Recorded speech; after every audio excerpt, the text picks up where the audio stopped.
परमात्म्याच्या असीम कृपेने आणि राष्ट्रसंत परम गुरुदेव श्री नम्रमुनी महाराज यांच्या प्रेरणेने अरहम युवा सेवा ग्रुप द्वारा उन्हाळ्याच्या तीव्र तापात जनतेची तहान शीतल जलाने भागविण्यासाठी सक्करसाद परिसरातील रितेश बनारसे यांचे प्रतिष्ठान स्वस्तिक ट्रेडिंग कंपनी येथे 6व्या अरहम जल मंदिराचे भव्य लोकार्पण करण्यात आले। या पावन प्रसंगी गुजराती समाजाचे अध्यक्ष दिलीप पोपट, हंसाबेन पोपट, मनीष कोठारी, मनोजप्पा तेलंगे, कृष्णा शर्मा, अरहम सेवक आणि रितेश बनारसे यासारख्या अनेक गणमान्य व्यक्तींच्या उपस्थितीत सर्वप्रथम परमात्मा आणि परम गुरुदेव यांच्या चरणी भावपूर्ण वंदन केले। त्यानंतर नमस्कार महामंत्र, महाप्रभावक श्री उव्वसगहर स्तोत्र, अरहम स्मरण यांचे स्मरण करण्यात आले। हंसाबेन पोपट यांच्या श्रीमुखाने सर्वांनी समूहाने श्रीराम जय जलाराम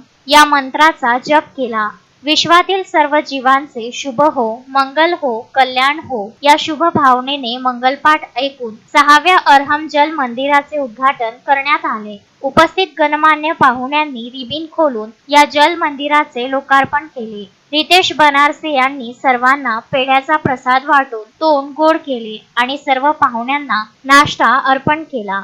गुजराती समाजाचे अध्यक्ष दिलीप पोपट यांनी सांगितले की जेथे अमरावतीचे तापमान 45°C पर्यंत पोहोचले आहे आणि पुढे वाढत आहे, तेथे अरहम युवा सेवा ग्रुप द्वारा शहरातील सर्वात गर्दीच्या 6 ठिकाणी गांधी चौक, शिलांगण मार्ग, चित्रा चौक, जवाहर मार्ग, राजकमल चौक आणि आता सक्करसाद या 6 ठिकाणी जल मंदिरे स्थापन करून दररोज हजारो लोकांची तहान भागविली जात आहे। हे एक अत्यंत स्तुत्य, पुण्याईचे आणि समाजहिताचे कार्य आहे। अरहम ग्रुपच्या सेवा अमरावती शहरासाठी अभिमानास्पद आहेत। हा महत्त्वाचा लोक कल्याणकारी प्रकल्प अरहम सेवक निमेश संघाणी, विकास देसाई, निमेश दामाणी, भव्य धुआविया, दर्शना मेहता आणि डॉक्टर दीपिका दामाणी यांनी मिळून यशस्वी बनविला।